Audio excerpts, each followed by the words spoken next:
última sesión de este seminario que hemos llamado Pedagogía de los Futuros Posibles.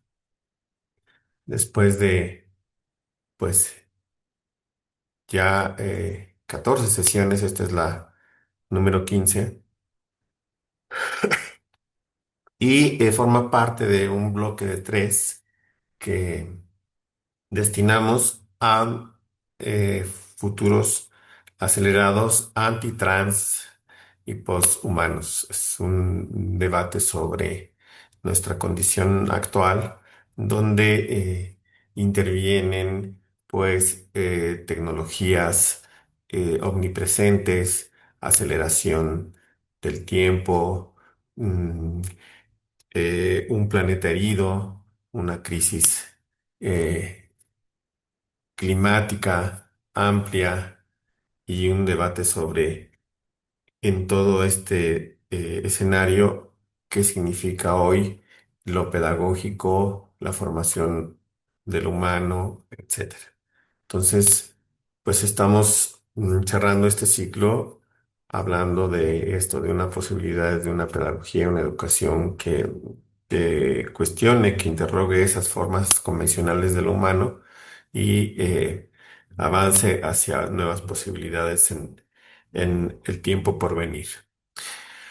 Bueno, hoy en esta sesión, que es una sesión de cierre, pues hablaremos sobre las transformaciones de la pedagogía, de su, eh, de su trabajo como disciplina, como práctica, en un horizonte de crisis del humanismo y de las condiciones sociales, culturales y económicas que le dieron forma durante varios siglos.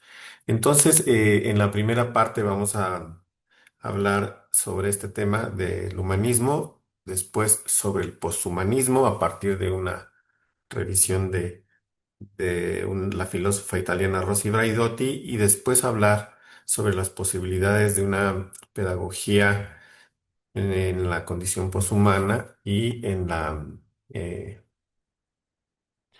en una idea muy interesante que maneja Rosy Braidotti acerca de la metamorfosis. Entonces, quiero pasar a hacer un breve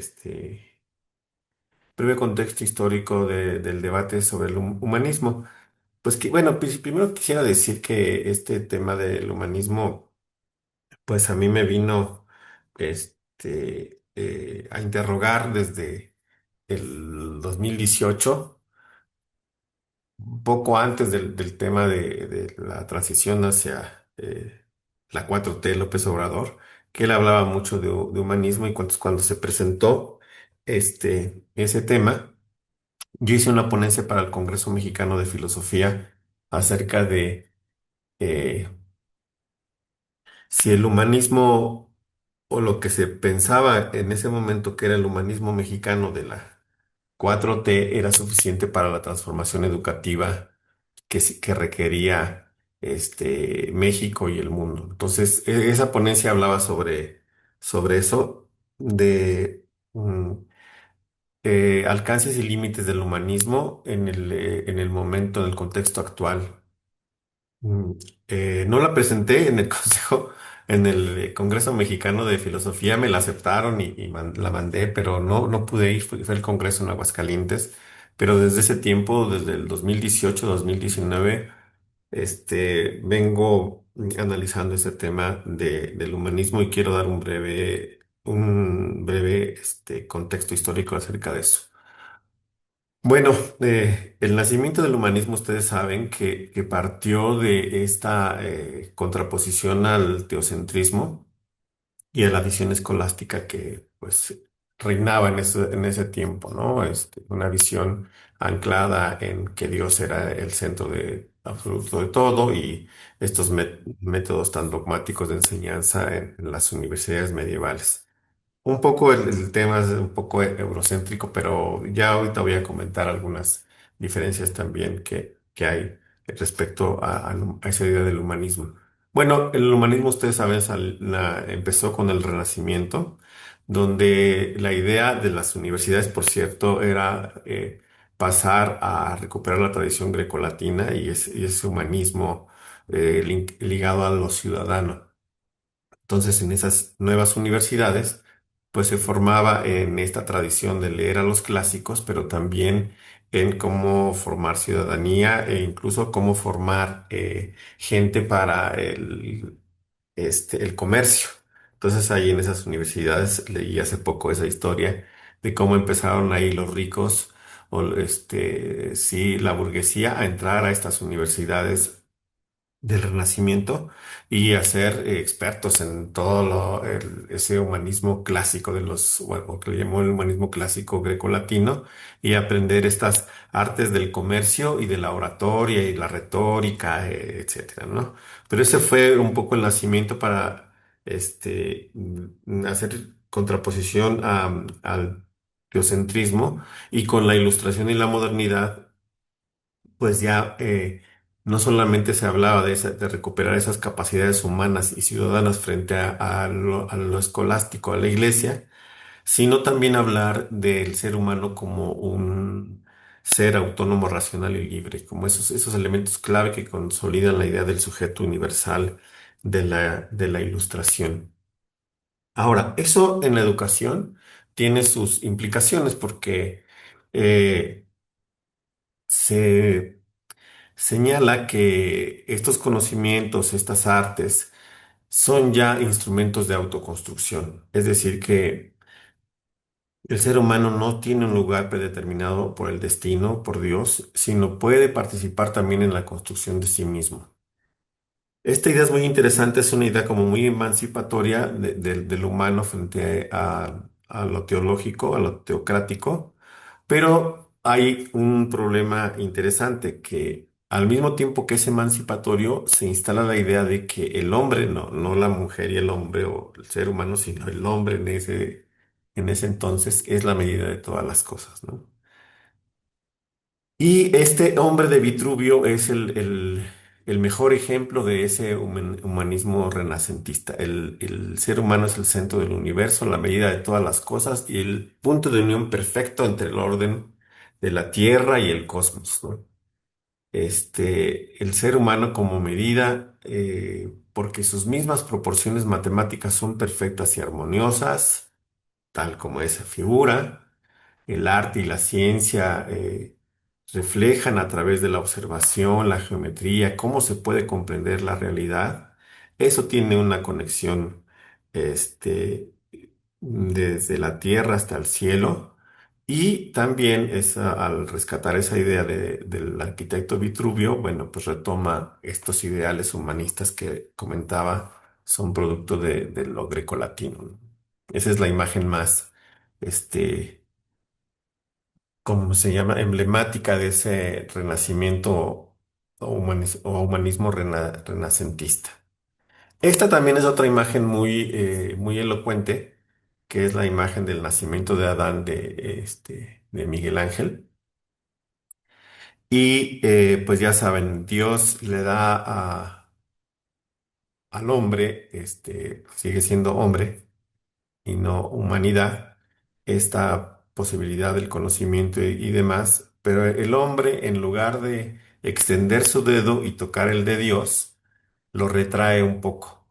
Es la idea de que tiene la libertad de tomar lo que le ofrece Dios, pero de hacerse a sí mismo, de no necesariamente estar en esa conexión única, sino posibilidad de formarse a sí mismo.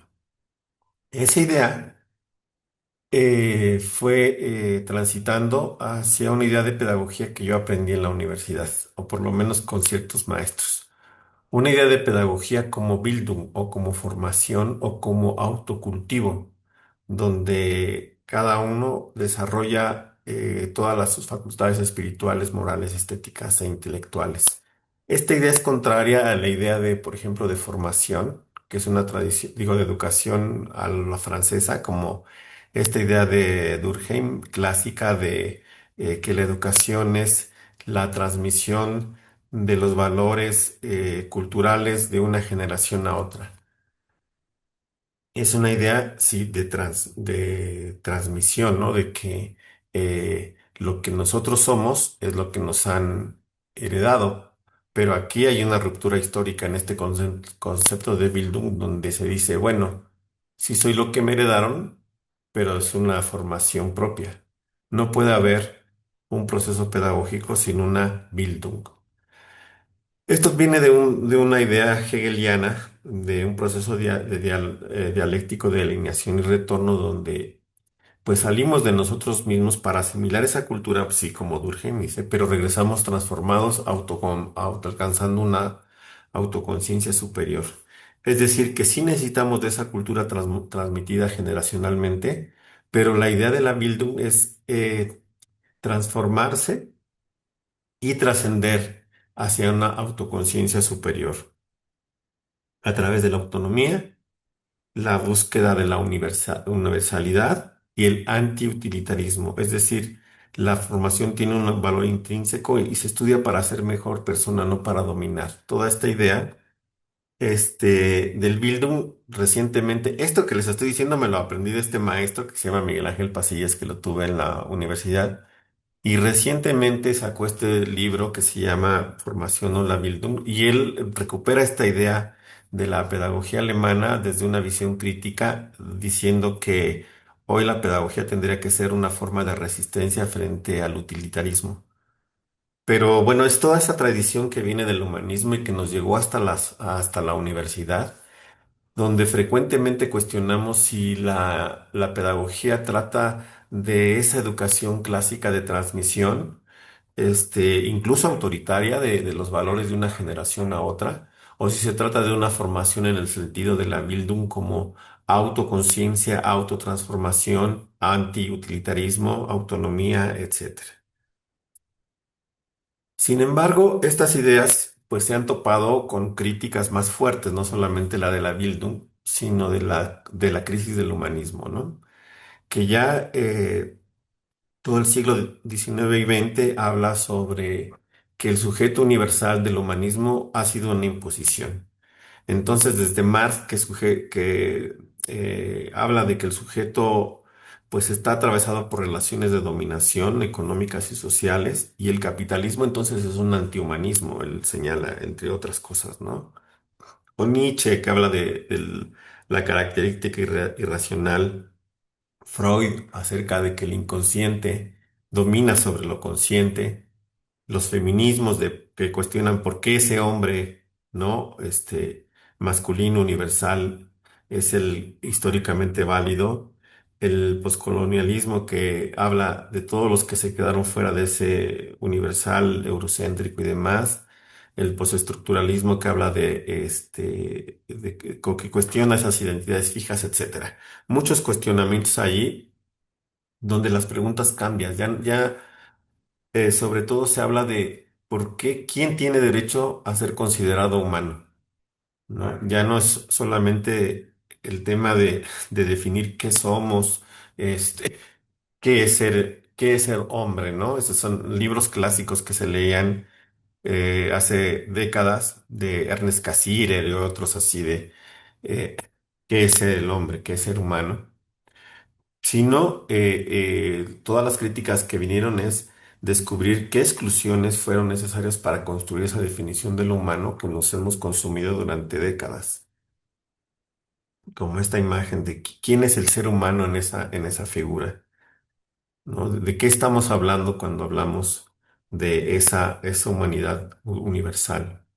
Y aparece una crítica del humanismo, a través del poshumanismo, ¿no? Que radicalizan estas críticas y que aborda todo lo que hemos trabajado en este seminario, que no existe aislado, que dependemos de una, en relación con otras especies, que estas fronteras entre lo humano, animal, máquina deja de ser tan nítida, que el antropocentrismo es insuficiente para enfrentar la crisis, etcétera.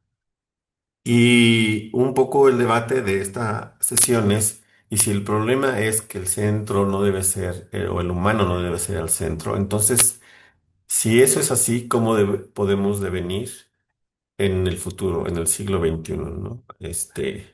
Y Rosy Braidotti, que ahorita voy a comentar, pues tienes el libro que se llama Madre, Monstruos y Máquinas, que es esa idea de cómo estamos constituidos hoy en el siglo XX y esa idea del poshumanismo. ¿Qué esperar para el siglo XXI? Bueno, hay una idea de recuperar ese que le llaman el humanismo mexicano y latinoamericano. Yo todavía no sé bien a qué se refiere, porque habla, pues, hay un humanismo nuevo hispano, un humanismo liberal, o el de Vasconcelos, ya saben, como esa integración cultural de la raza cósmica, el humanismo latinoamericano, o los de liberación, como conduce, ¿no? O el debate contemporáneo entre el humanismo, la lucha de los pueblos originarios, etcétera, ¿no? O hay también algunas experiencias interesantes sobre el humanismo, por ejemplo, el humanismo cubano, que es muy interesante. O sea, si uno lee a Fidel Castro, que pronto son sus 100 años de nacimiento, creo que es el 13 de agosto, pues habla de de un humanismo plantado en la dignidad plena del ser humano, de cubrir necesidades básicas, proteger a los excluidos, soberanía, etcétera, o el socialismo del siglo XXI con Hugo Chávez, que a mí me parece que no le han hecho justicia a ese humanismo muy interesante, una mezcla rara como él tenía, pero me parece que el proceso venezolano es muy interesante en este siglo XXI. O el humanismo de la 4T, que la verdad allí si no quisiera decir, porque no sé a qué se refiere exactamente. Sino más bien aquí diría que qué esperar para el siglo XXI. Pues yo diría que tenemos que aprender de todas estas tradiciones y aprender también del poshumanismo. Y ahí es donde entra el pensamiento de Rosy Braidotti que quiero rápidamente comentar. Bueno, ella es una filósofa italiana que sigo desde hace algunos años, es de mis más favoritas, aunque últimamente he leído unas críticas que le hacen y con razón, pero ella es una filósofa así como la ven, muy alegre, muy inteligente y bueno, tiene una producción intelectual muy amplia desde el feminismo, desde el pensamiento poshumano, las artes, etcétera. Yo creo que tiene esas cuatro líneas de investigación, aunque hay quienes dicen que otros, pero primero habla sobre una subjetividad en contra de ese humanismo clásico, una subjetividad nómada, ya les comentaré de qué es.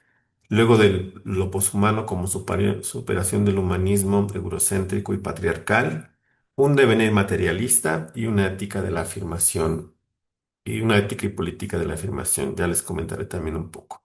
Quisiera ponerles un breve video para que la escuchen y la conozcan. Este, Déjenme ver dónde está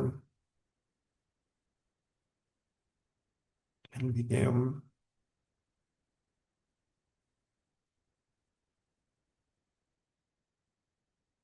Mm,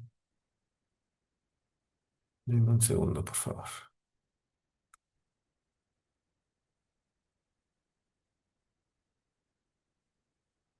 Uf,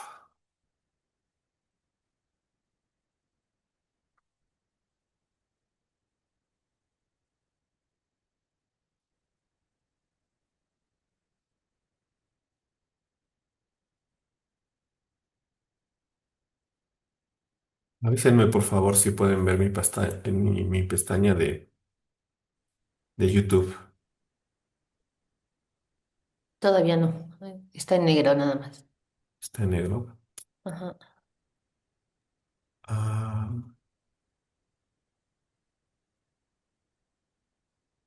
denme un segundo, por favor.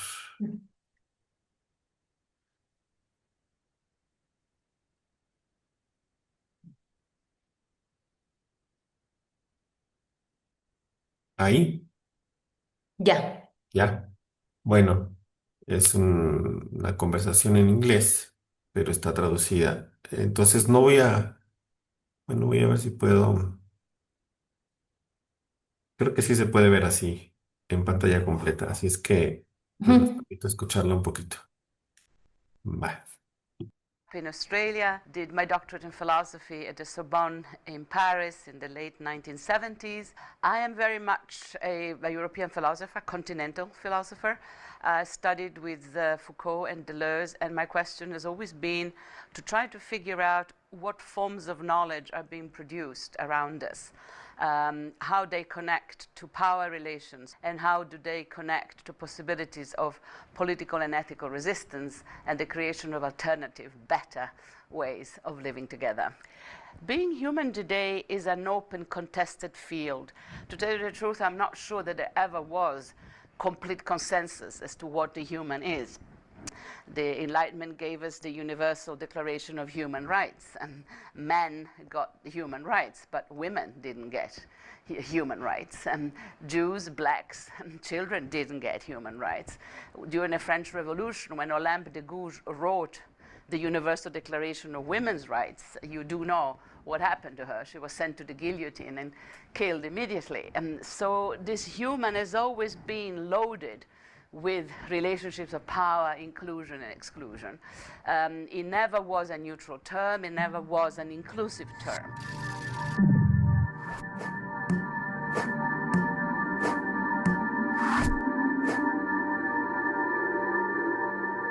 I don't see the posthuman as something that will happen in the future. It's not the science fiction of Blade Runner and Mad Max, and nor am I a Silicon Valley transhumanist who believes that we're going to be able to load our consciousness into the computers and become superhuman. I see the posthuman very much as an index of where we are at. And posthuman is not a great term. I don't particularly like it.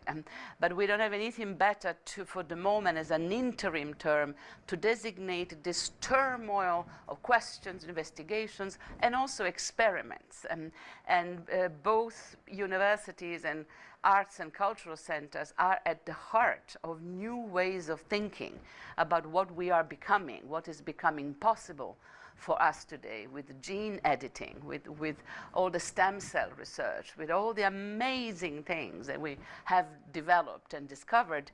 And yet our values, our representations, our forms of self-understanding are still attached to older visions of the human. So we have to be a little bit brave and together as a community in a democratic and critical manner discuss together what we want to become, what we are capable of becoming.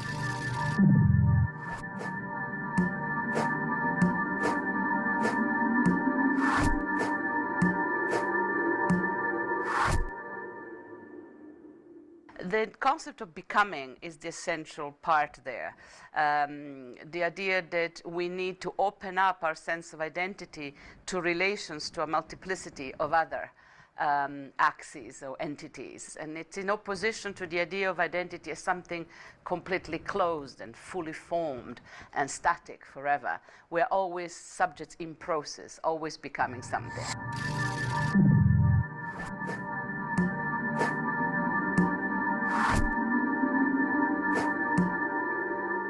But also, this is a very difficult political era that we're going through.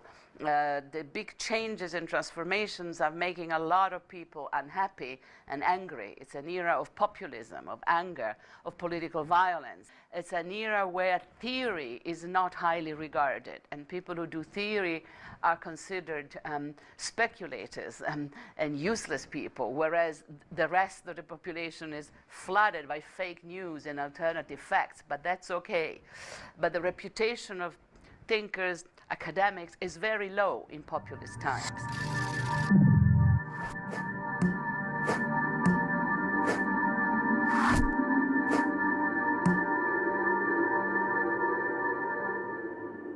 We will need to stop this attack on the university, on the intellectuals, on academics, on experts. It seems to me that the political classes at the moment are doing the opposite and making it very difficult to hold these discussions, lying through their teeth about facts and figures, and exploiting the discontent that rightly comes from the negative effects of the fourth industrial revolution.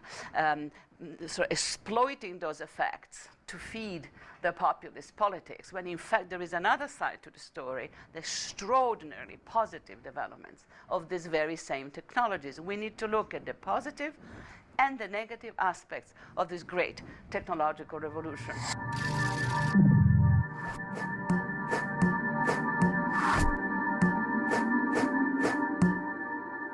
we need to first make an effort to understand what is happening to us, how capital functions, and from there then have a discussion on how we can redistribute the wealth. We are still talking about capitalism, but it's no longer within a Marxist and Hegelian frameworks. And contemporary capitalism makes money out of the knowledge of living system. Life sciences, neurosciences, information technologies, codes, biogenetic codes, algorithmic codes is capital. And it's not the capitalism of Karl Marx. It's a different capitalism. Even understanding how this system works, even to understand that is a point of discussion with the old left. And people come up with schemes for the reform of the economy that do not describe the current economy. It's a very specific moment that we're in, with capitalism farming out new life forms.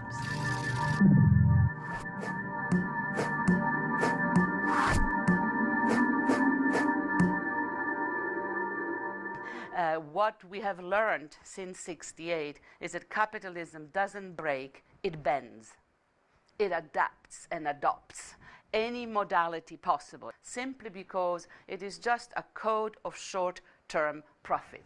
And the reason why this code works is that we are all caught into it. We are part of the problem. So we are all caught in a mode of consumption that keeps the system going. The idea is very simple. If we are part of the problem and consequently must become part of the solution, let's work together to see what margins we have. And so I think there are ways in which we can concretely disengage ourselves, take a little bit of critical distance from our own modes of consumerism, while acknowledging that contrary to the Marxist-Leninist idea of a global revolution, the changes that we can make are step by step, collectively, by taking distance. Look at how feminism has trained us to take a distance from masculine violence, how racism has trained us to take a distance from white supremacy.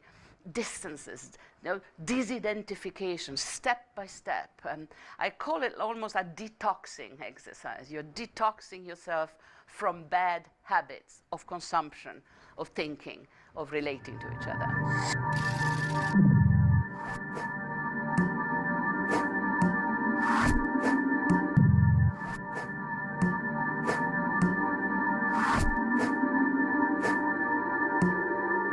Optimism is not the term that I use. I use the term affirmation, to create together affirmative, generative values.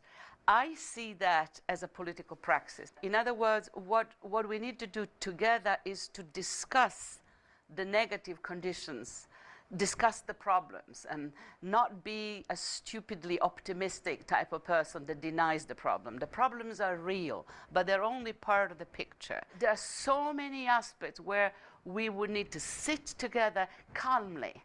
And this is exactly what the political situation context does not allow. A bit of calm so that we can discuss the issue instead of polarizing them.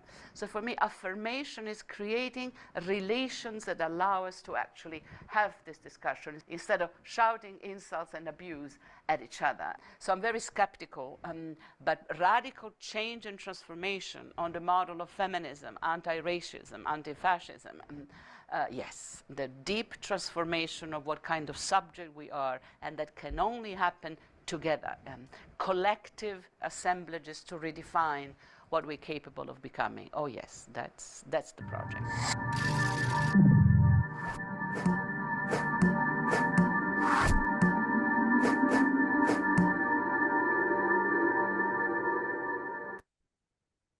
Bueno, ella es Rosy Braidotti.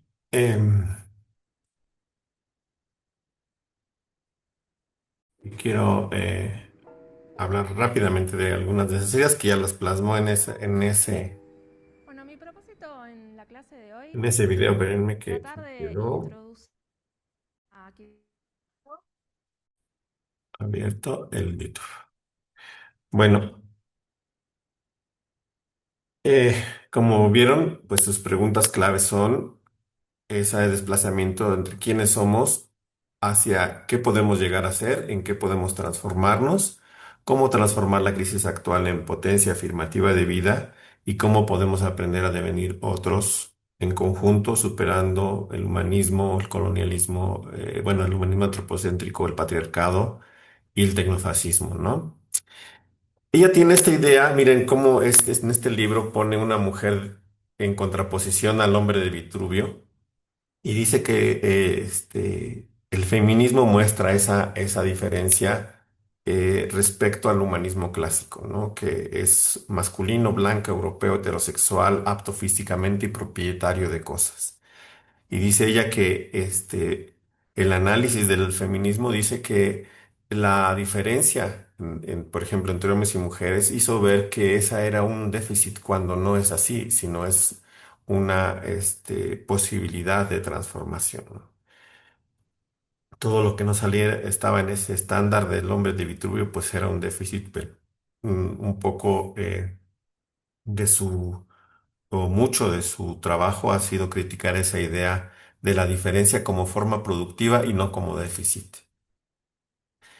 Fíjense que estos libros en México no aparecen con estas portadas, aparecen con unas portadas que no me gustan, por eso estoy como recuperando esas portadas de estos libros. Y luego habla de esta idea de la metamorfosis y de venir materialista. Este libro, todos esos los tengo, si los quieren en español, los he recuperado, pero esta idea de la metamorfosis y una teoría materialista del devenir, ella habla de recuperar esa idea de la corporalidad y de la separación, negando la separación entre mente y cuerpo, ¿no? Propone ese materialismo de cómo hacer posible de manera real y material una transformación este, de la vida. Y ahí plantea el tema del poshumanismo. Ella dice, no es solo un antihumanismo en el sentido del antihumanismo clásico de desmontar esta idea del hombre. Sí se basa ahí, pero no se trata de eso solamente. Tampoco es un transhumanismo esta idea de la búsqueda tecnológica del mejoramiento humano, de que podamos vivir muchísimos años más y todo gracias a la ciencia y la tecnología, sino que el poshumanismo habla de esa red de relaciones humanas y no humanas y que significa pensar en lo que podemos materialmente llegar a ser, una idea de metamorfosis basada en la materialidad de la vida. Y para ello propone una subjetividad y ética nómada, que dice que no sea esta ética así de grandes tratados o de un protocolo, una norma universalmente válida, sino que más bien pensemos en ese sujeto nómada, una subjetividad nómada y esa ética nómada, donde podamos hacer saltos creativos que permitan pasar de un estado material a otro, buscando la continuidad de la vida en común, sin normas morales fijas y universales, ¿no? Y transformar las crisis en potencia de vida. Parte de lo que me gusta de ella es que finalmente tiene esa idea de ética y política afirmativa, que dice ella que no es una posición positiva e ingenua, sino no negar el dolor de las crisis, pero sí encontrar formas que nos permitan pasar de esos diagnósticos tan críticos a nuevas formas de realidades. ¿Cómo pasar de esa conciencia de las crisis a la producción de posibilidades? Si ven, casi todo eso es como el sentido del seminario que hemos planteado. Muchas de las cosas que hemos planteado vienen de estas ideas de Rosy Braidotti. Y ella dice que busca producir potencia, no potencia, aumentar nuestra capacidad individual y colectiva de actuar, relacionarnos y transformar las condiciones existentes.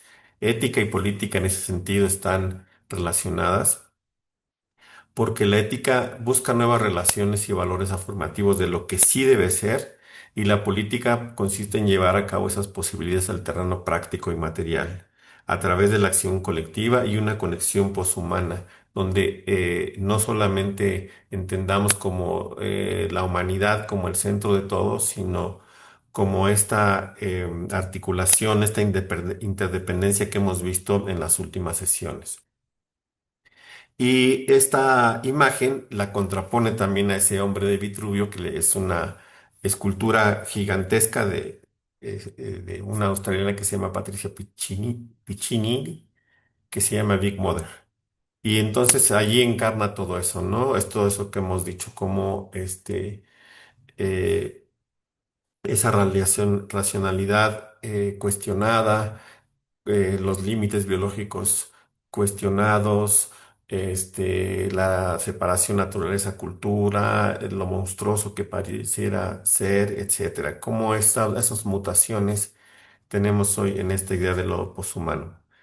Y ya para terminar, recuperando estas ideas que he comentado, pues la pedagogía y sus futuros posibles están en esta idea de la instrucción, de lo meramente instrumental, en la educación, como comentaba, como esa transmisión generacional, en la formación, como esas ideas del humanismo ya más ilustrado, y la idea de la transformación. Yo con estas ideas mucho jugaba en la universidad, porque siempre había esa crítica, no, pues es que lo pedagógico no debe basarse solo en la capacitación, en la instrucción, ni solamente en lo educativo, en lo que ya está dado, sino que tenemos que autoformarnos, etcétera. Pero Dussel me enseñó, o a través de sus lecturas, esta idea de la transformación, que lo pedagógico no está anclado exactamente ni en lo educativo ni en lo formativo, sino en lo transformativo.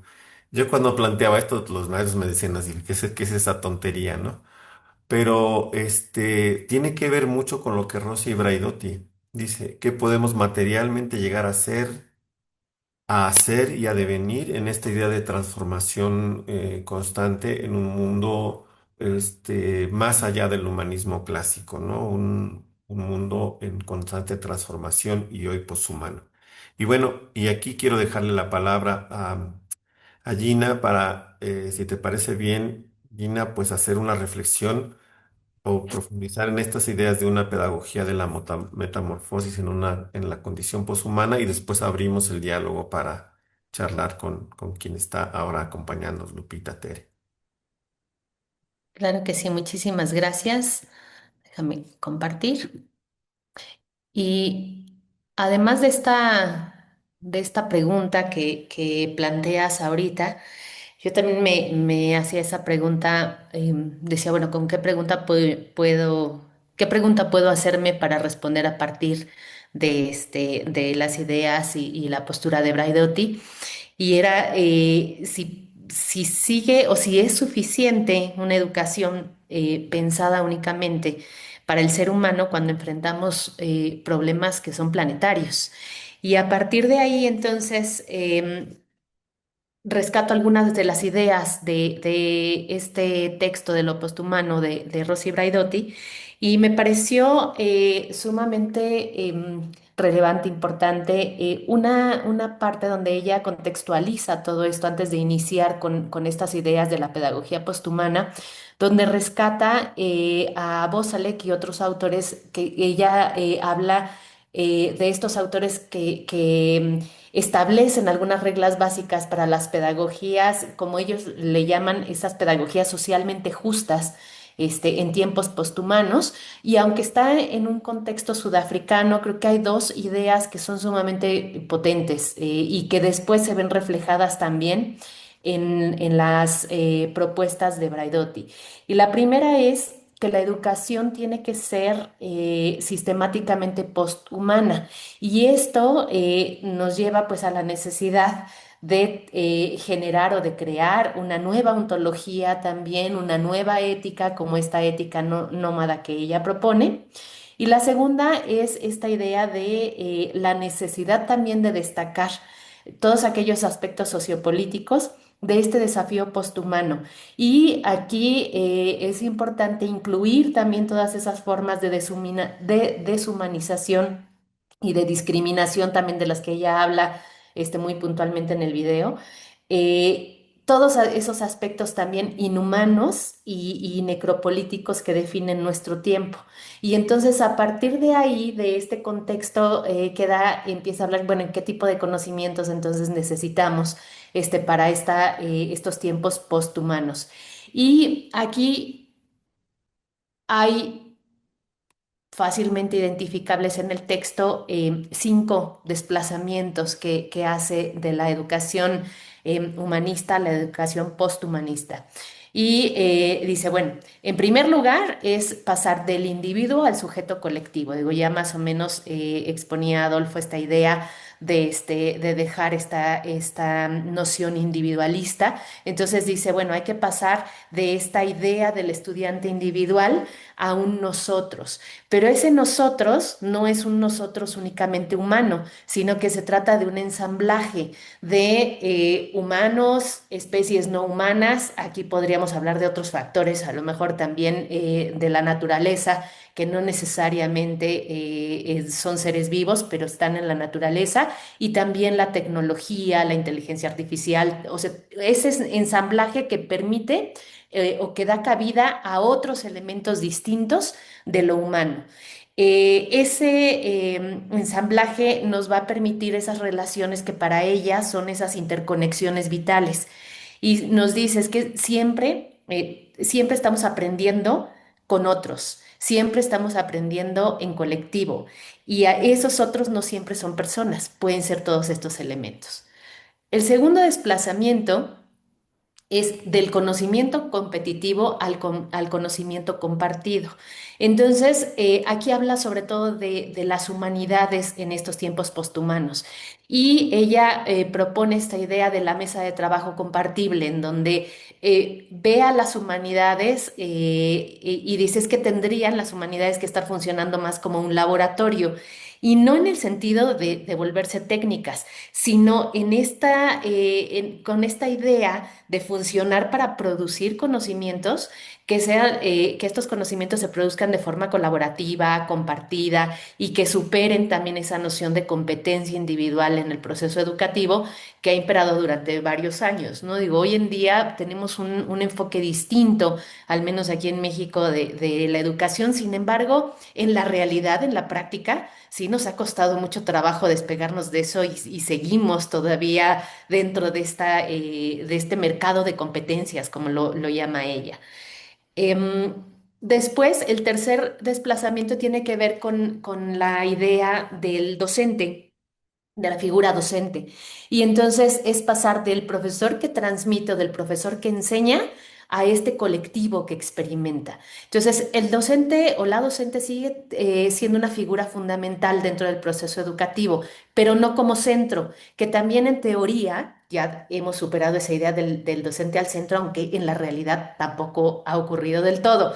Pero ella nos dice, hay que pasar más de esta idea del docente o de la figura docente como esta figura que enseña, que transmite saberes, a esta idea de la enseñanza como un proceso de experimentación, de colaboración, de creación colectiva. Romper un poco esa idea binaria también de esa relación binaria de docente-estudiante, sino vernos más como un colectivo y una enseñanza orientada hacia la práctica y hacia lo relacional. Y esto tiene mucho que ver con esta idea del primer desplazamiento del individuo al sujeto colectivo, porque si estamos pensando en esta relación entre humanos, especies no humanas, tecnología, naturaleza, pues entonces también la enseñanza tendría que estar centrada en esas relaciones que se establecen ahí. El siguiente desplazamiento es del pensamiento crítico a la crítica afirmativa. Entonces, Braidotti nos dice que el pensamiento crítico tradicional ya no basta, que ahora necesitamos, o pensando en tiempos posthumanos, necesitamos crear, necesitamos imaginar, necesitamos producir conceptos nuevos, necesitamos fomentar esta crítica afirmativa, como ya también nos hablaba Adolfo un poco de ello, y esta crítica afirmativa orientada a impulsar la generación de ideas originales y además transformadoras. Y el último de los desplazamientos habla de la universidad como institución a la universidad como comunidad ética. Y aquí, digo, creo que aquí tuve un error al ponerlo, pero la idea es, no solamente ella habla de la universidad y lo académico, el ámbito académico, pero podemos trasladarlo fácilmente a la escuela como institución, pero no en el primer punto. Aquí es donde tuve, me parece, el error. Pero ella habla de la universidad que como esta institución que fabrica títulos, dice, hay que dejar de ver a la universidad como esta fábrica de títulos, hay que dejar de ver a la universidad como este mercado de competencias y trascender hacia una comunidad ética. Entonces aquí es donde podemos aplicar esto que ella propone a toda a la escuela como institución, concebirla como una comunidad ética o como comunidades éticas que sean capaces de generar nuevas formas de vida compartida y de valores colectivos, y que esto implica obviamente redefinir su propósito fundamental. Entonces, pensar más en cómo van a ser estas comunidades con esa nueva ética, con esa ética nómada, con esa nueva ontología también, con esta nueva pedagogía pensada en generar nuevas formas compartidas a partir de las relaciones que ya hemos visto. Y algo que a mí me parece fundamental, que creo que es el centro de esta propuesta de la pedagogía posthumana, es la idea de aprender a devenir con otros. Nos dice Braidotti que no basta con aprender a vivir con otros, que hay que aceptar que esa convivencia o esas relaciones nos transforman continuamente. Entonces, aprender a devenir con otros o con otras sería abrirse a una transformación continua que ocurre en relación con otros seres, con otras formas de vida, con la tecnología y con el mundo que habitamos. Por eso ella habla de este término compuesto de devenir con, porque no es un trayecto individual, es una transformación que tiene que ocurrir de manera compartida. Entonces, el devenir es el proceso y la metamorfosis es la transformación que lo hace posible. Y esto podría estar como en el centro de la propuesta de una pedagogía posthumana. Y bueno, lo voy a dejar hasta acá para que tengamos tiempo de poderlo dialogar, pero bueno, estas son las ideas principales de una pedagogía posthumana. Entonces voy a dejar de compartir la pantalla. Y abrimos el espacio por si Tere, Lupita, si quieren compartirnos algo, alguna reflexión sobre lo que acabamos de platicar, sobre lo que ustedes piensan sobre este tema. Adelante, por favor.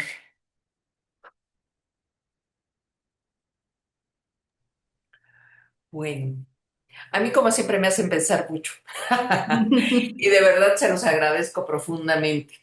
Eh, Porque, o sea, hay como varias ideas que me parecen disruptivas y otras que yo creo que tendríamos que revisar o que poner como también en el debate, ¿no? Esta última, yo me quedo con, fue a partir de esta última que planteaba Gina de eh, la convivencia y la interacción constante nos transforma, ¿no?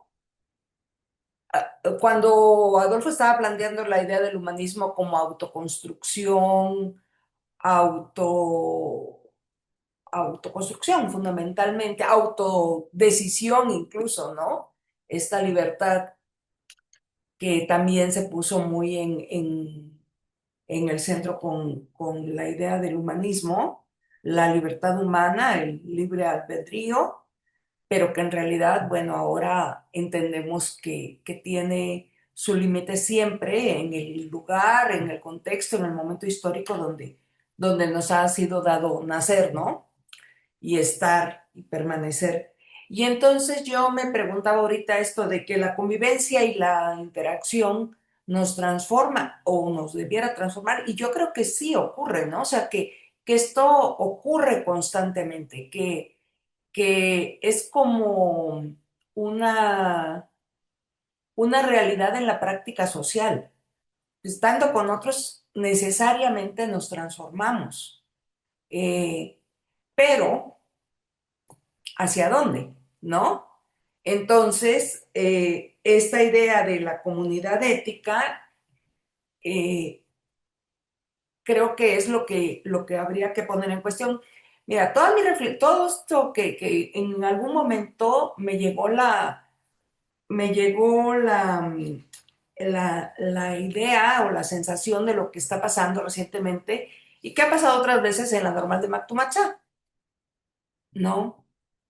Donde vemos, y digo, lo voy a poner como un ejemplo, que no es el único, de esto, de esta idea de colectivo como unidad homogénea, que tiene que ser, eh, eh, es decir, es la trascendencia del individualismo, pero entonces es el colectivismo que tampoco, que no deja margen a este otro elemento de la crítica, del pensamiento crítico o de la crítica afirmativa, como dice, ¿cómo se llama? Nuestra filósofa Braidotti, ¿verdad? Eh, y bueno, creo que estas prácticas también están ahí, pues son parte de esta realidad, porque en este hacer colectivo, que bueno, ¿no? Cuando uno dice soy parte de una comunidad y me identifico con esta comunidad, como en este caso, ¿no? Que yo me siento parte en este momento de esta comunidad tan bonita que tenemos aquí, pero que en prácticas reales ocurre mucho esto, ¿no? En muchos grupos, desafortunadamente, desafortunadamente. Entonces ahí yo creo que el desafío es cómo irrumpir en esa, en ese, en esa idea homogénea, cerrada. Digo, es un desafío para la pedagogía. De verdad que sí, es un gran desafío para la pedagogía, porque estas construcciones están instaladas ya, son reales en diversos sectores. Digo, por otra vez, a lo mejor estoy hablando desde el subprofundo, ¿verdad? Pero lo veo en las comunidades, en grupos escolares, como, y en declaraciones, pues dogmáticas. Lo vi también mucho en algún momento en los contextos escolares de Oaxaca, donde de pronto no hay pues esta posibilidad del disenso y eso pues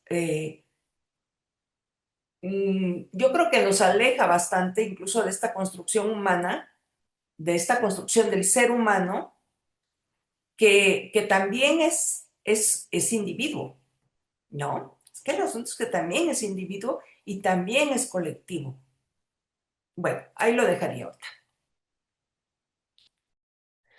Fíjate que esto que mencionas a mí me hace pensar que en una de estas grandes dificultades que hemos tenido a lo mejor para apropiarnos de la nueva escuela mexicana, de esta idea de el individuo como parte de su comunidad, porque me parece que ahí justo está uno de los grandes debates que tendríamos que estar teniendo en las escuelas, ¿no? Porque me parece que no estamos entendiendo de la misma manera en todas las comunidades escolares. Estamos como un poco extraviados en esta idea de que si es el individuo o es la comunidad nada más. Y además esta otra discusión entre la comunidad, lo común, lo comunitario, lo colectivo, la colectividad.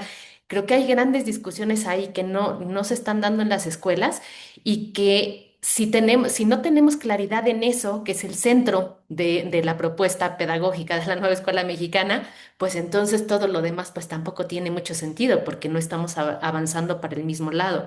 A mí me parece que esta idea de confundir entre un sujeto, que es un sujeto social, que es un sujeto parte de la comunidad, pero como bien dices, ese individuo, no la estamos contemplando y entonces nos estamos yendo por la parte de lo comunitario, y estamos olvidando también al sujeto.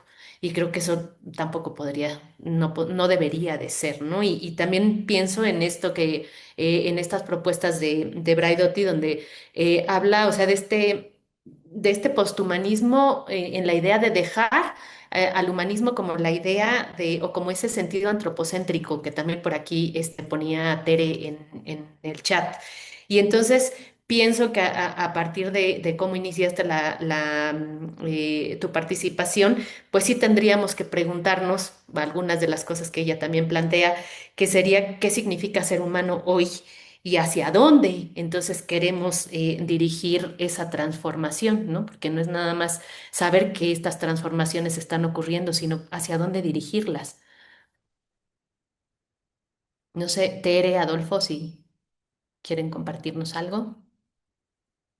Yo creo, bueno, no, Y adelante, adelante, Lupita. voy a agregar nada más Sí. esta idea de lo poshumano. Sí, perdón que tenga que revisar mis notas, pero es que estos conceptos me resultan interesantísimos y novedosos. Eh, es que esta reflexión creo que no está en nuestro entorno educativo, ¿no? Es decir, seguimos pensando que educar es, pues mucho desde esta perspectiva de Goyana, ¿no? De transmitir de Dewey, no era Dewey, ¿quién era este? Adolfo, recuérdame, lo acaba Durkheim, Durkheim, Durkheim. sí, Sí. Durkheimiana de transmisión, ¿no? Eh, y estas ideas de cómo rompemos, cómo construimos otras posibilidades, que sería, me gusta mucho lo de pasar a la crítica afirmativa, pues, ¿no? Porque de pronto acabo de tener una reunión hace 2 días, creo, con alguien que, pues, pareciera en este pesimismo, de pronto parece que no hay posibilidades, ¿no? Que no hay posibilidades para dónde avanzar. Porque, bueno, pues sí, criticar es muy fácil, es que todo está mal, la 4T, tarará, tarará, y todo está mal. Entonces, pero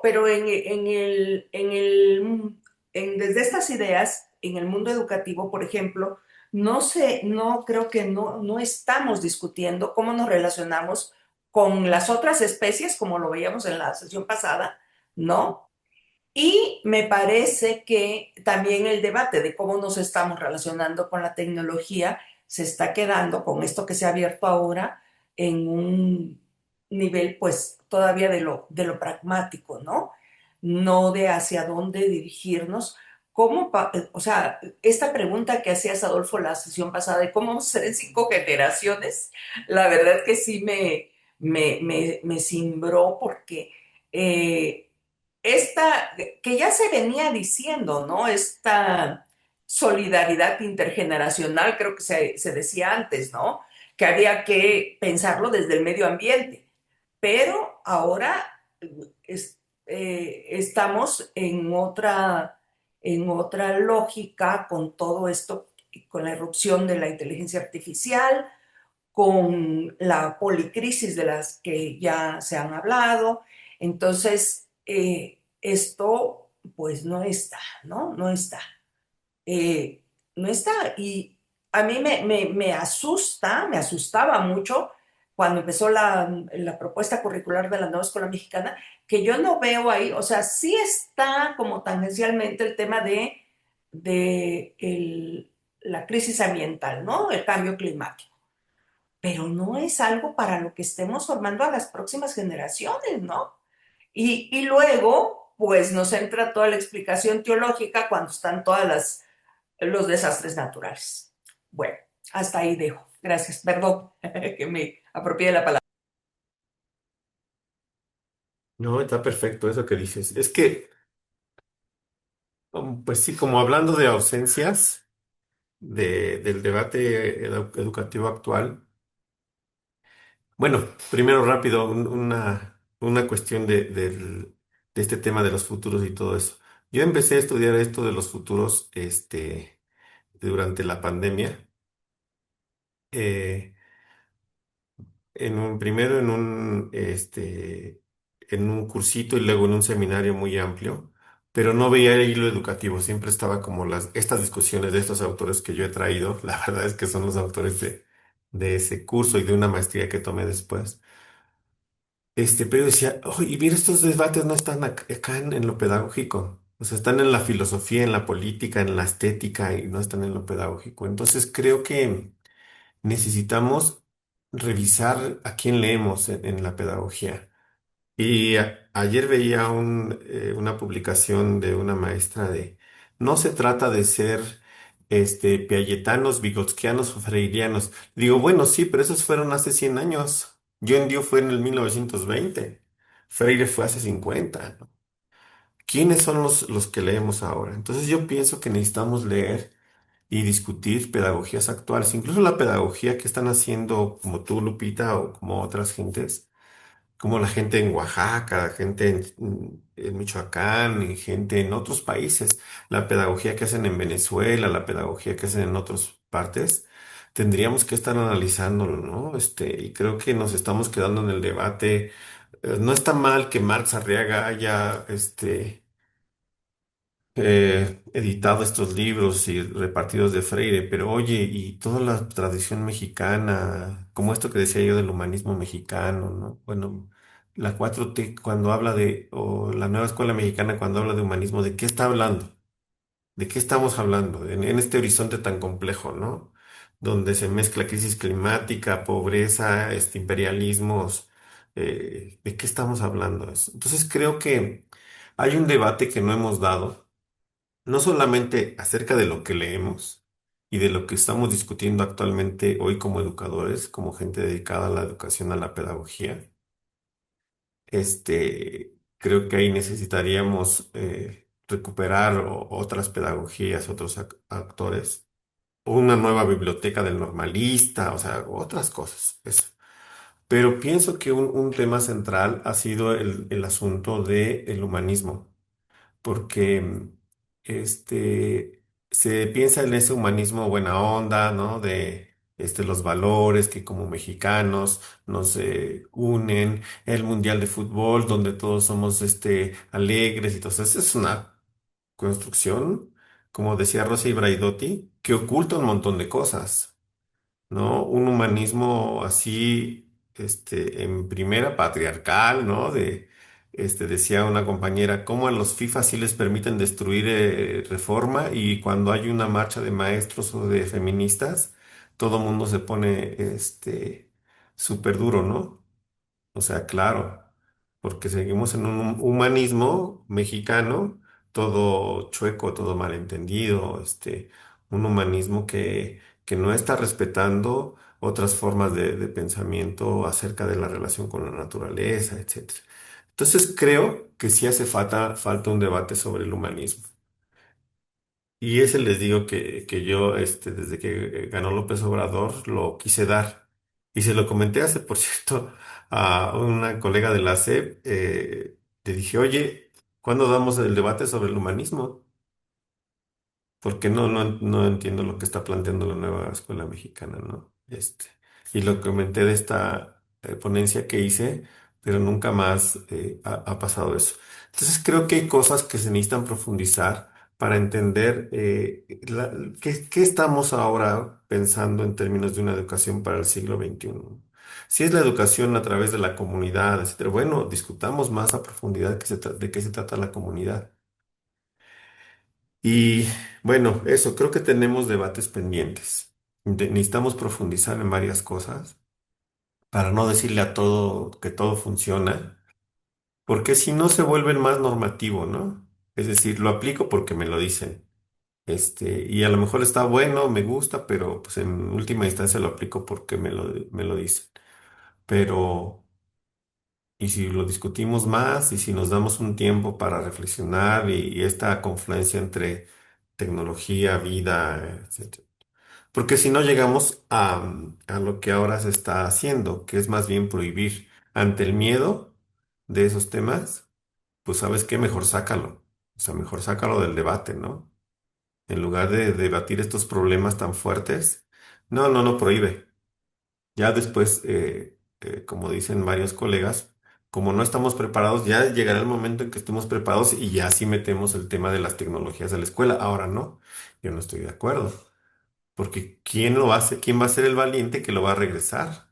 ¿Quién va a ser el valiente que va a decir, no, no, no, el humanismo también es tecnología? Por favor, ¿no? O sea, entonces creo que estamos en ese sentido, ocultando realidades por poner al frente una noción tan, digamos, que puede ser éticamente compartida como de un humanismo. Pero necesitamos discutir esas ausencias, porque si no, pareciera que estamos haciendo un acto ético pedagógico cuando en realidad estamos ocultando cosas. Ese es un poco el debate que yo quisiera dar y forma parte también de este seminario en general, ¿no?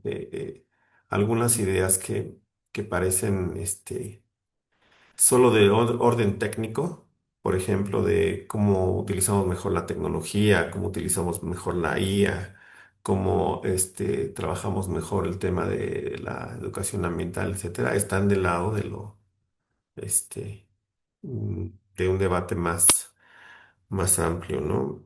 Y bueno, yo quisiera con esto pasar a un tema de discutir propiamente el asunto del seminario, porque Ay, perdón, nada más que Tere también quería participar. ay, perdón, no vi que Tere quería Sí. participar. Perdóname, Tere.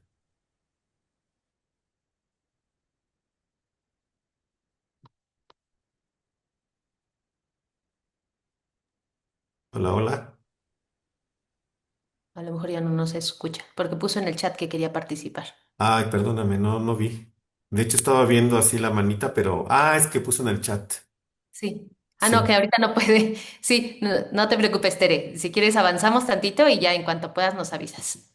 Bueno, Adelante. rápidamente decir que casi toda la idea del seminario está sobre este planteamiento que voy a poner aquí, que es la historia nos determina o nosotros determinamos a la historia. Hace poco le comentaba a Gina de este libro que ya está bien viejito, que se llama El sujeto de la historia.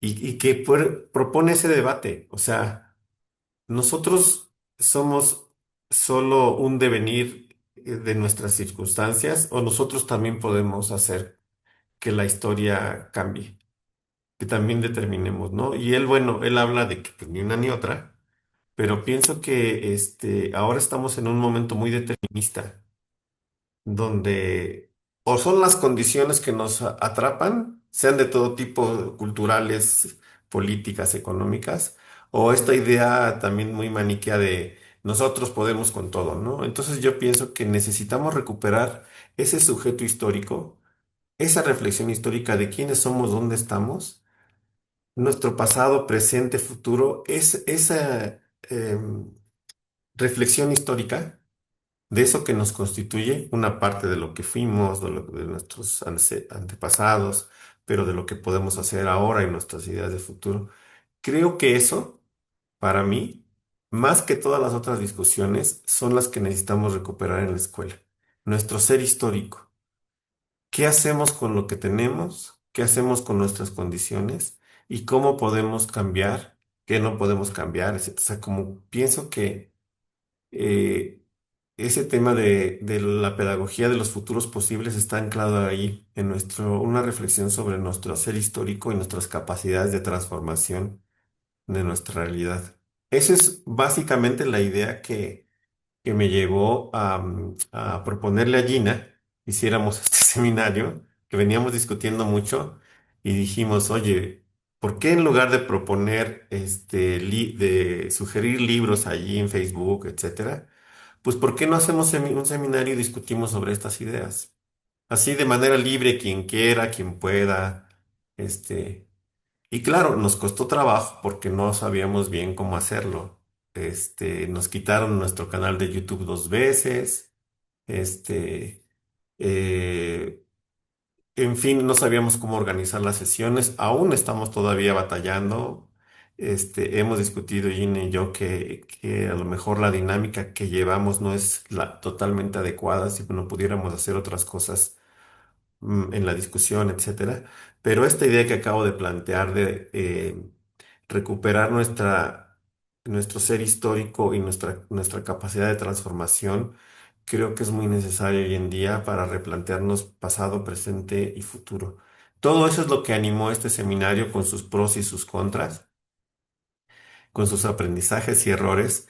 Pero bueno, pues la idea era concluir hoy con esta primera sesión, digo, con esta primera serie y ver qué podemos hacer en el futuro, este, si pensamos que es una buena idea, qué experiencia tuvimos, cómo nos sentimos, etcétera.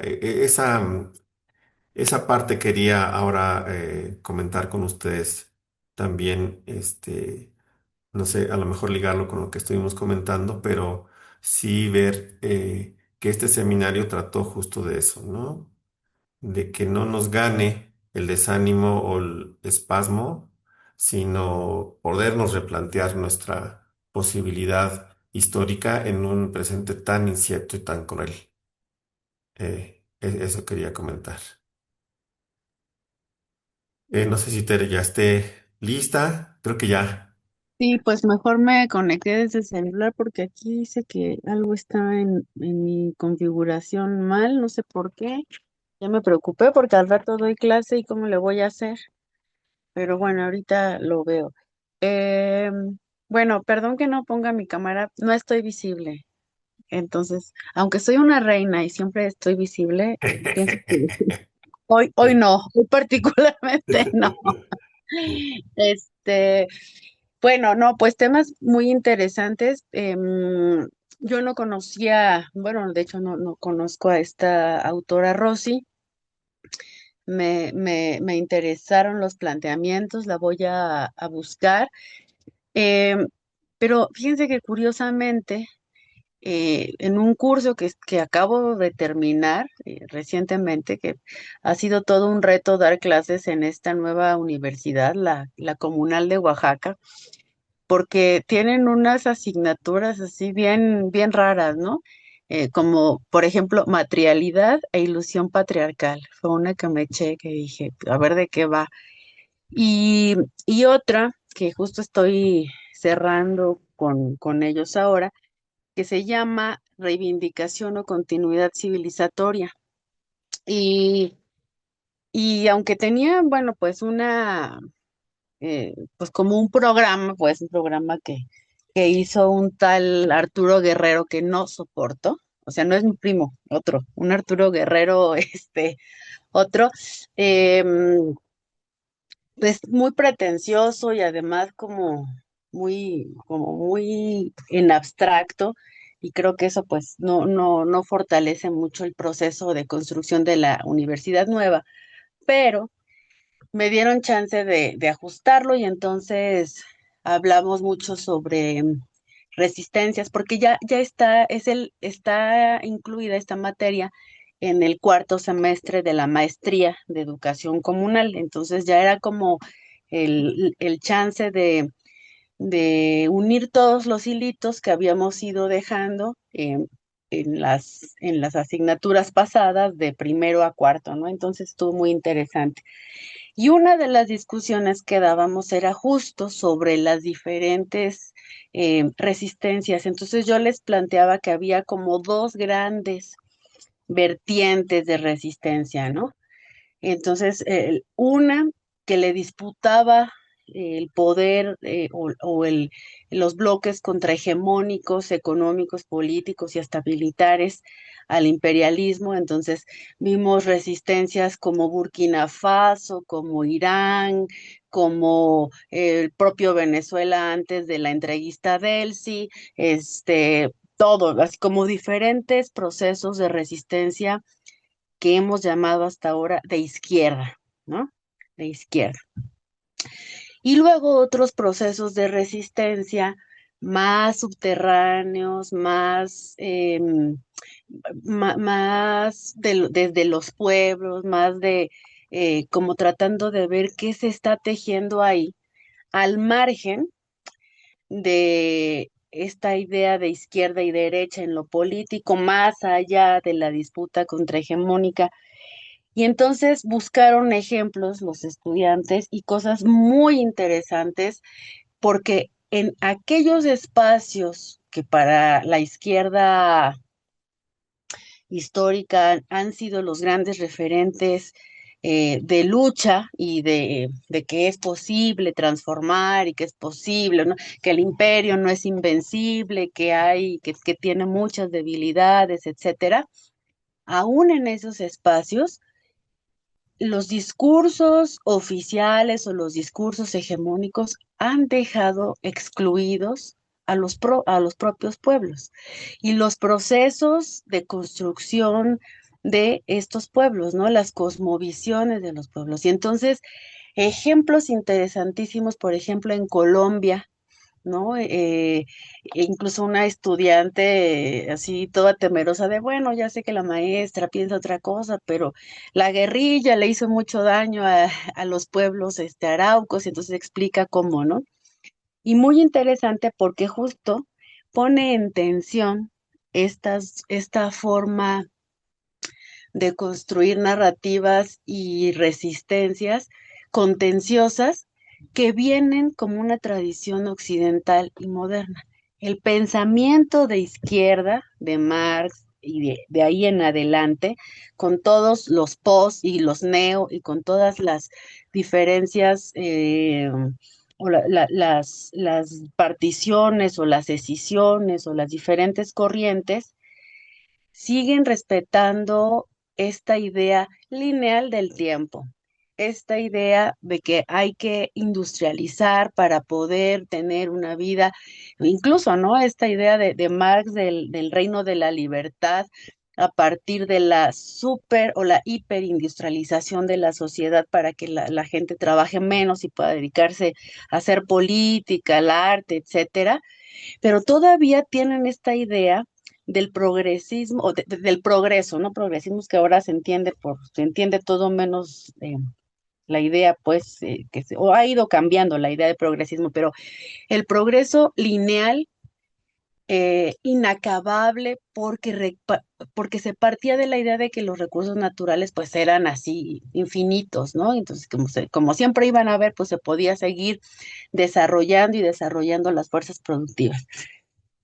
Y estas otras resistencias nos dicen que no es cierto, que no es así y que se puede pensar local, que las resistencias reales, efectivas y sostenidas de la mitad del siglo XX hacia acá e incluso antes son precisamente esas locales, no esas que hablan de las grandes transformaciones, de los grandes procesos revolucionarios, de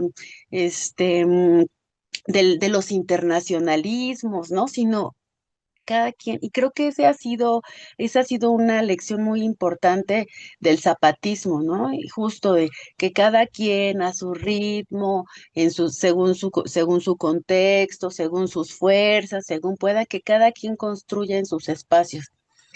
Sigo pensando que las dos formas de resistencia son necesarias. O sea, que sí es necesario darle la batalla al capital de manera frontal y que sí es necesario darle la batalla al imperialismo, al sionismo de manera frontal, porque estos procesos locales no están aislados.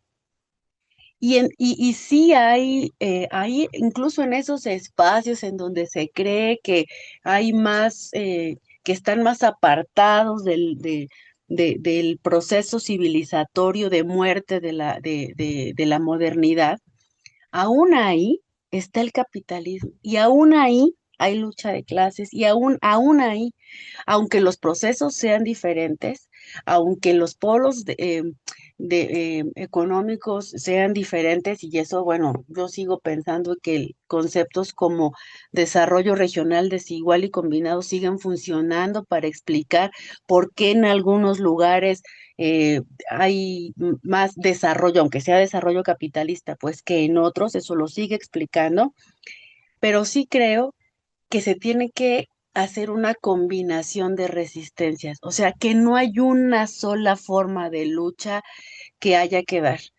Y creo que parte de la tarea de la pedagogía, que yo no soy pedagoga, ¿no? Pues, pero creo que parte de eso tendría que ser encontrar estas tensiones y ser flexible como para reconocer que lo que funciona en un lugar no funciona en otro y que no pasa nada, ¿no? Yo veo a mis camaradas, marxistas jalarse de los pelos cuando uno habla de descolonización y ya les parece como que eso está muy mal y peor, ¿no? Peor tantito hablar de comunalidad, porque bueno, ¿eso qué significa? ¿Qué es? Y ahí la lucha de clases, ¿qué? Muy atrasados en el debate, muy atrasados en las formas de, como que no han salido al mundo y siguen discutiendo textos en, en, en sus, no sé, como muy academicistamente, pues, pero la forma de comprender que sí sigue habiendo, a ver, punto uno, capitalismo hay, es vigente.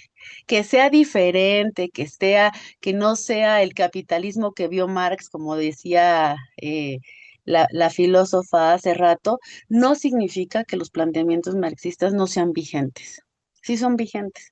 Lo que pasa es que hay cosas que se han desarrollado tanto, y con desarrollo no quiero decir algo positivo, ¿no? Solo es descriptivo, es de que se ha desplegado tanto el capitalismo, que ha adquirido tantas formas, ha sido mucho más maleable de lo que Marx pensó, de lo que Marx imaginó, que por supuesto que es necesario completar la reflexión, seguir desarrollando el debate, seguir pensando otras formas de resistencia y de lucha, y la educación está para eso, me parece a mí. O sea, creo que esa es una trinchera muy importante, eh, porque ahí es donde uno puede pensar.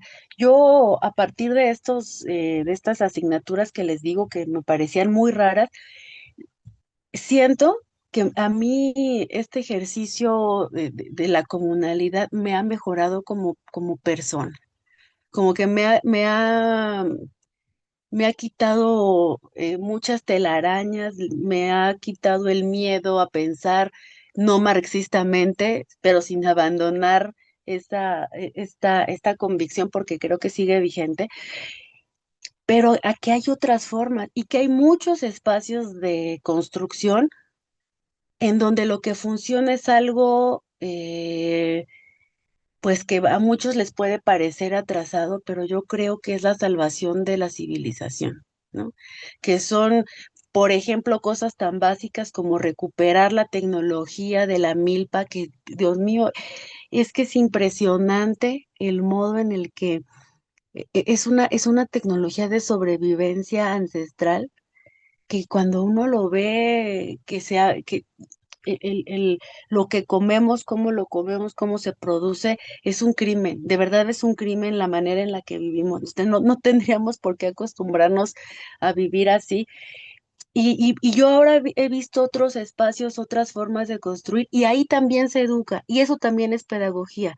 Y lo acabo, quizá estoy mezclando muchas ideas porque justo todavía tengo mucho desorden, pero porque tampoco tengo la pasión del converso, pero sí estoy como muy emocionada de poder encontrar resistencias y justo decir, no hay un futuro. Ahí es lo único que yo puedo decir que no estoy de acuerdo con con el seminario. No pienso tanto en futuros porque creo que no hay un futuro luminoso. La realidad nos dice que esto se lo está llevando la tristeza más rápido de lo que quisiéramos, pero lo que sí hay es un deber ético no, no moderno y no occidental de afirmar la vida. Y creo que eso sí lo podemos hacer. Y esa afirmación de la vida implica un compromiso de construir junto con los otros, porque si no, no lo lograríamos. Pero quería regresar a esto. ¿Qué, qué hace que lo pedagógico esté presente para mí en estas otras formas, o en estas formas otras de pensar, de investigar, de leer, de escribir y de construir.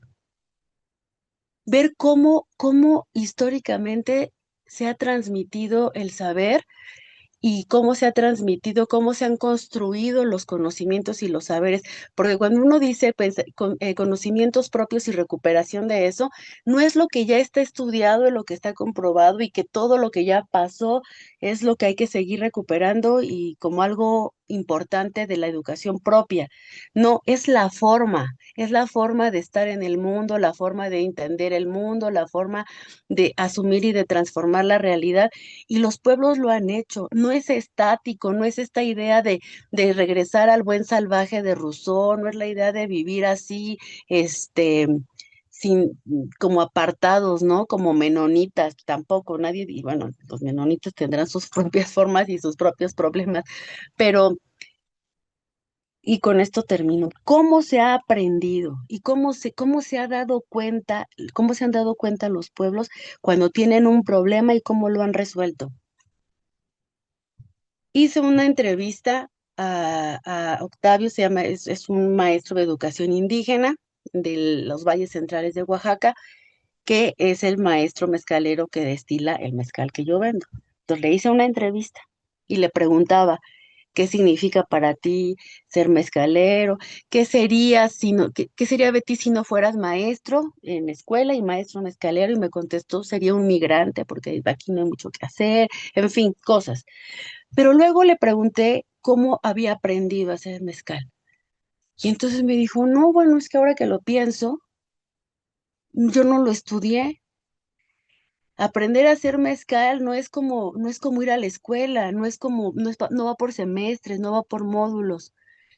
Es en la convivencia cuando eres niño y te llevan tus papás al campo y mientras ellos están trabajando, entonces te dicen que ayudes a traer las piedras y luego sabes que esas piedras que tienen cierta forma, que son de cierto río, van a ayudar a a hacer el horno para luego cocer el maguey. Y luego, pues tú estás ahí como niño jugando y ves lo que están haciendo y luego tus papás se han de hartar de ti, te ponen a hacer algo y te dicen, a ver, haz esto. Y no sabes para qué lo estás haciendo, pero poco a poco tú quieres probar porque estás viendo cómo lo hacen otros, entonces dices, a ver, yo lo quiero hacer. Dice, bueno, yo un día me di cuenta que sabía hacer mezcal, que sabía construir un horno, que sabía cómo se ponían las ollas para destilar, que sabía cómo elegir esto, cómo elegir la madera, cómo elegir los magueyes, pero nunca nadie me enseñó. Es que así lo fuimos aprendiendo. Entonces, esta colectividad que construye saberes y que a veces en la experimentación algo sale mal y lo tienen que resolver y se resuelve así colectivamente, bueno, a mí me parece que en eso está una metodología de construcción de saberes y de resolución de problemas muy importante. Y creo que esa es una forma de que nuestro pensamiento sea un poco más flexible y piense en esos futuros, si se le quiere llamar así, que no sean catastróficos, que afirmen la vida, que no son únete a los optimistas, que me encantó que lo dijera la autora, sino que también es una manera de no dejarnos vencer por el pensamiento único, porque el pensamiento único se sirve de nuestra desesperanza, de nuestra tristeza, de nuestra depresión, de eso se sirve y de eso vive, porque nos mantiene en un estado así de sobrevivencia, empastilladas las mujeres porque están deprimidas, los hombres también, los adolescentes que piensan que ya no tienen nada que hacer. Y la alegría y la esperanza como una forma de lucha política también está, y yo eso lo he aprendido en los pueblos, porque a pesar de los pesares, a pesar de que tienen muchos problemas, está la fiesta. Y la fiesta es una forma de tener un ahorro, un guardadito de bienestar para enfrentar la vida. Es decir, pueden pasar muchas cosas, pero viene la fiesta y ahí en la fiesta nos volvemos a encontrar todos. Así que creo que también parte de eso posible que viene y de afirmar la vida está en esas juntanzas de alegría y de bienestar compartido, ¿no? Gracias. Perdón que me extendí. Oye, terminaste como Claudia Sheinbaum, como bienestar compartido. Sí te pido que me respetes, Adolfo, porque yo, hasta donde recuerdo, nunca he sido grosera contigo. Yo tengo No, una solo, imagen que cuidar, disculpa. solo te lo digo para que cuides tu última frase. De acuerdo. Lo Ajá. sacaré de mi vocabulario. Está muy bien. Yo, Bueno, yo nada no más sé. Sí, quisiera, sí, Lupita, adelante. porque tengo que, bueno, creo que vamos a acabar a las 12, pero porque ya hay poco tiempo. Quisiera responder un poquito a la pregunta que hacías, Adolfo, del seminario, ¿no? Me parece que este fue un esfuerzo muy importante, es un esfuerzo que va en congruencia con los planteamientos que se han dicho acá, que es un esfuerzo colectivo y sostenido, ¿no? Eso es algo que es importante visibilizar, porque, porque podemos hacer y solemos hacer muchos ejercicios así de momento, espontáneos, pero que no logran sostenerse, ¿no? Y creo que también va muy en congruencia con lo que decía la propia Rosy Braidotti, que somos parte del problema, pero también somos parte de la solución, ¿no? Eh, en esta idea de cuidar nuestras formas de consumo, pero también no sé si lo dijo ella, pero a mí se me ocurre ahorita, en nuestras formas de pensar, ¿no? En nuestras formas de construir reflexiones colectivas, porque esto creo que es fundamental, ¿no? Y a mí la idea del seminario, la sesión pasada me dejó realmente muy impactada y entonces, bueno, yo ahorita estoy proponiendo que hagamos un seminario justamente sobre la alfabetización en contextos indígenas, ¿no? Algo que sea más sostenido y que tengamos como muchas miradas en torno a ese tema. Y bueno, otro que ya, bueno, vamos a ver si es posible, que tiene que ver con que, insisto en que tenemos que promover la construcción de buena literatura infantil para las comunidades celtales y tzotziles, ¿no? Que no lo tenemos. Entonces, eso también hay que empezarlo pues por un seminario, porque hay mucha experiencia ya, etcétera. Bueno, entonces creo que sí es importante que sigamos construyendo espacios, que eso también lo decía Braidotti, que construyamos espacios colectivos para esto, para pensar y son espacios que nos transforman, ¿no? Las ideas realmente transforman, porque son ah, en esta interacción, en este encuentro de la palabra, que me parece bien fundamental, ¿no? De la palabra y del pensamiento, y de las experiencias y de la vida misma, porque lo que traemos acá es la reflexión de la vida misma. Entonces creo que vale la pena que lo sigamos pensando, ¿no? Y que sigamos construyendo estos espacios. Yo les doy las gracias por este esfuerzo. Voy a intentar darme el tiempo de ver las sesiones en las que no me fue posible estar, pero bueno, gracias y pues ojalá que podamos seguir encontrándonos.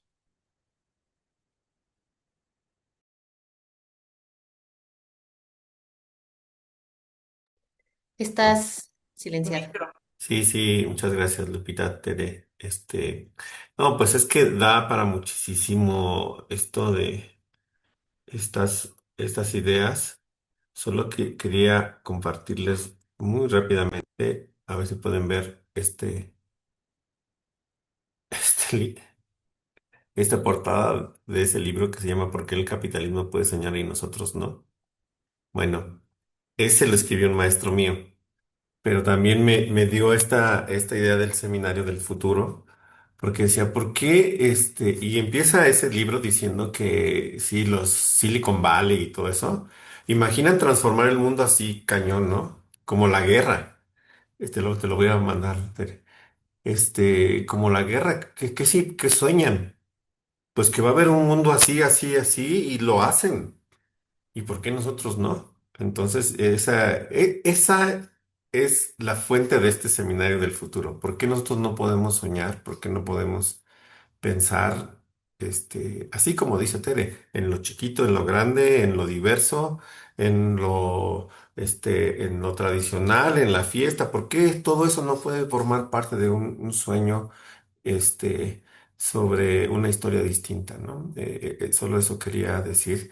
Y sí, pues la cuestión es cómo mantener eso, ampliarlo y buscar formas distintas. Esta pues es una forma ya veo que bastante convencional porque últimamente hemos visto un montón de cursos en línea, pero tiene una particularidad que es un seminario abierto, ¿no? Que busca pues eso, confluir y a lo mejor puede formar parte de otros procesos de resistencia, de pensamiento, de acción, este, que se enlace con los que ya existen, con los que vendrán. Pues esa es más o menos la idea. Gina preparó una cosa final, así es que no sé si quieres comentar, Gina. Sí, muy rápidamente, que tiene que ver con esta idea del seminario, precisamente es de pensar cómo surgió, cómo lo construimos, qué fuimos construyendo y qué camino recorrimos. Pues este es muy breve ese recorrido. Entonces, ¿de dónde partimos? Recuerden que hicimos primero 5 sesiones que quedaron, aparte de estas, por esta situación que ya ha comentado Adolfo otras veces que tuvimos ahí con el YouTube y con una intervención nada grata que tuvimos ahí, de algunas personas o del propio algoritmo, no lo sabemos.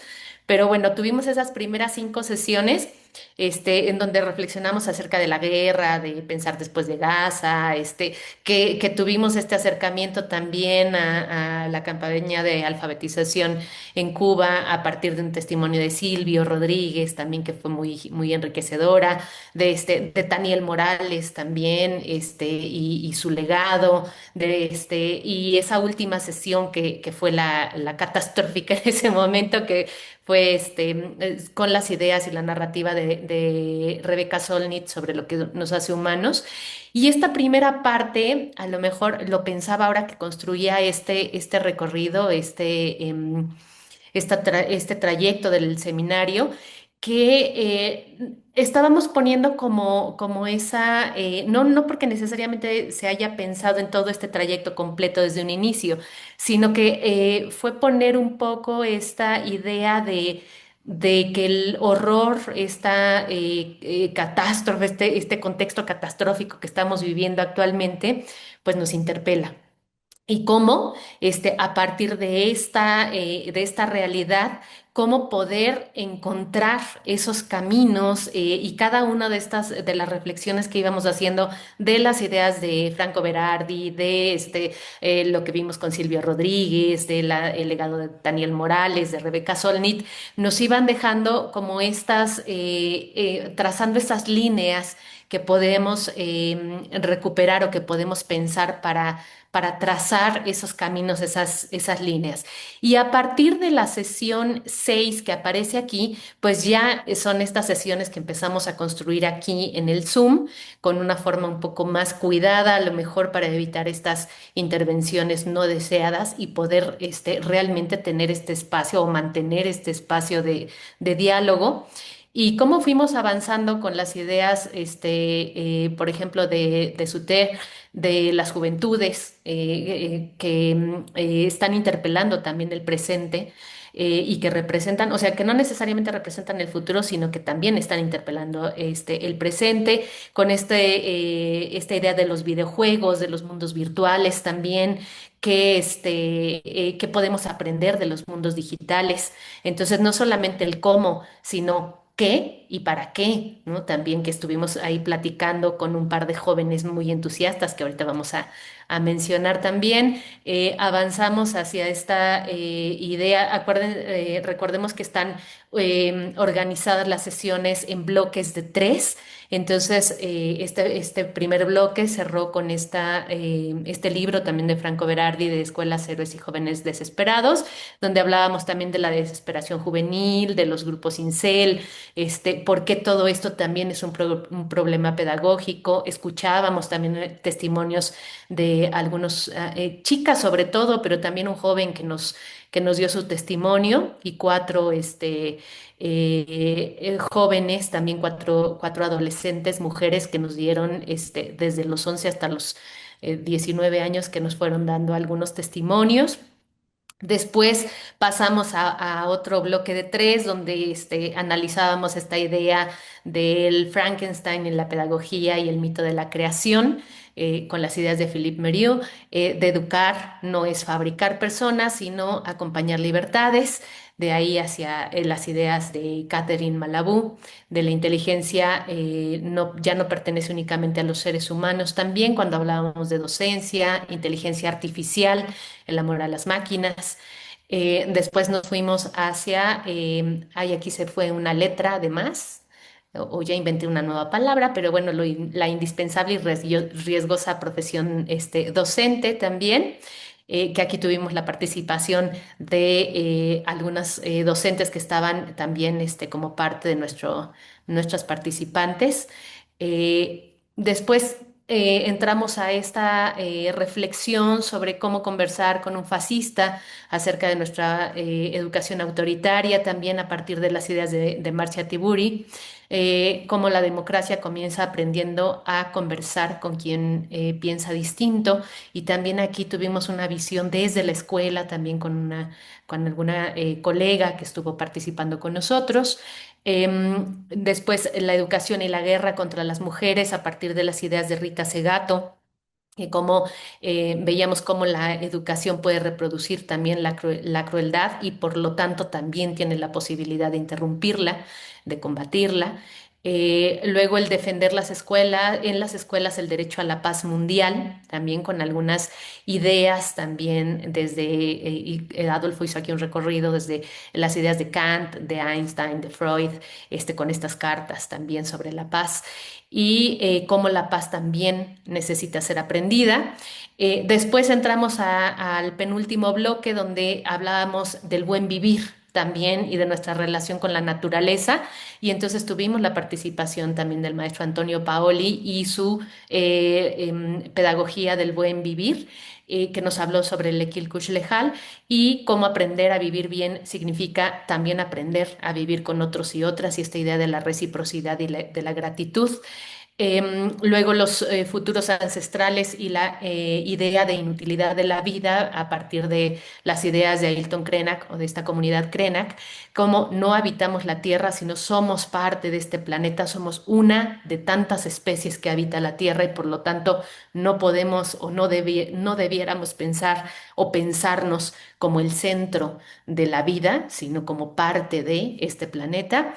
Después, a partir de las ideas también de Leonardo Boff y de la colaboración de Luis, ya se me olvidó su apellido, Fernández, que también del TEC de Monterrey, que también nos estuvo hablando sobre Luis el Fernández Carril. Ajá, que también nos hablaba de la sostenibilidad sin cuidado no transforma el mundo, que nos daban también todos estos datos sobre qué es lo que estamos haciendo con el planeta y qué acciones a lo mejor o sea, que las acciones tienen que ser colectivas, que sí tienen que ser a gran escala, pero que también las acciones y los cambios individuales son importantes, principalmente el cambio de mentalidad de entender nuestro lugar también en este planeta. Y entramos a al último bloque que estamos cerrando el día de hoy. Empezamos con las ideas de aceleración tecnológica y resonancia de lo humano con Hartmut Rosa, hablábamos del tema de la aceleración y decía, bueno, más que acelerar el aprendizaje, necesitamos recuperar la resonancia con el mundo, hay que aprender a resonar con el mundo. Después, las ideas de Donna Haraway, la sesión pasada, con la reinvención de la naturaleza, la pedagogía del parentesco también para un planeta herido. Y aquí nos hablaba también Alejandra Ortiz desde la postura de la biología, cómo tenemos esta relación y cómo se dan estos parentescos. Y hablábamos desde las ideas también de Haraway, de que no cuidamos la naturaleza, no estamos aquí para cuidar a la naturaleza, sino para generar otra vez porque somos parte de la naturaleza. Entonces, más bien se trata de generar o de identificar, de reconocer esos parentescos que tenemos con la comunidad de la vida.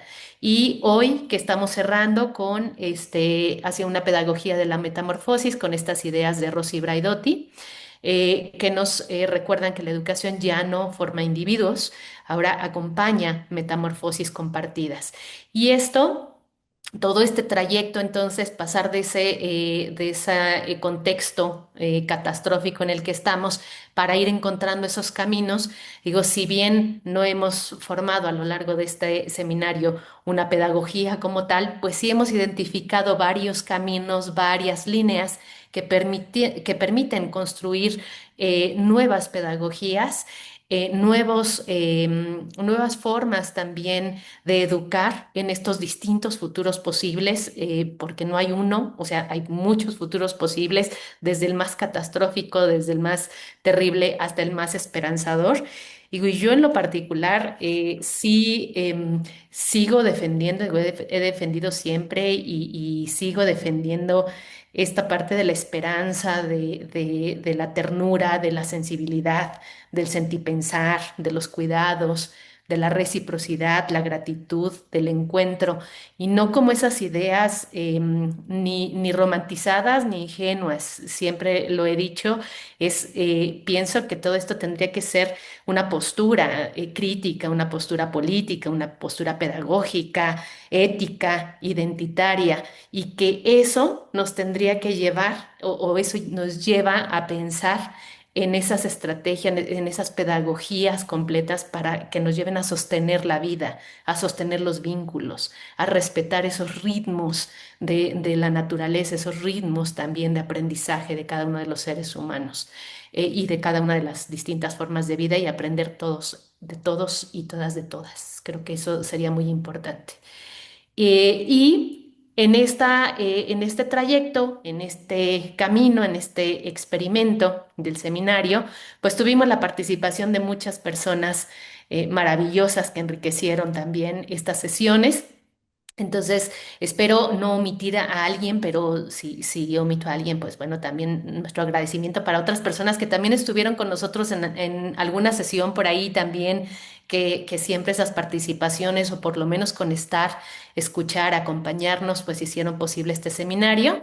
Pero bueno, algunas de las personas que nos acompañaron aquí, invitados especiales y también participantes que enriquecieron las sesiones, a Henry Rina de Cuba, Citlali Córdoba de Zacatecas, a Katy Esquivel, a Isaías Rodríguez, a Ana Belén Garduño, Catalina González, a José Guadalupe García también de Guanajuato, a Adrián López del Estado de México, a Tere Martínez, Alberto Colín, a Ana Beatriz Hernández, a Ángeles Rangel de Puebla, a Nancy Cid, al maestro Antonio Paoli, a Mariana Domínguez, a Luis Fernández Carril, a Alejandra Ortiz, a Lupita Lores, aquí de Chiapas también, a Denise Gudiño, a Lisbeth Pérez. Y por ahí tuvimos también la participación de estas adolescentes y jóvenes que nos dieron su testimonio para aquella sesión donde hablábamos de estos grupos de jóvenes y la desesperanza y los grupos Incel, que pues obviamente como son menores de edad, la mayoría de ellos no tienen nombre completo, pero bueno, fueron dos Renatas, dos Reginas y Diego que nos dieron su testimonio, y también les agradecemos porque siempre es refrescante y muy importante escuchar también la postura de las y los jóvenes. Y pues bueno, nada más quería compartirles este trayecto.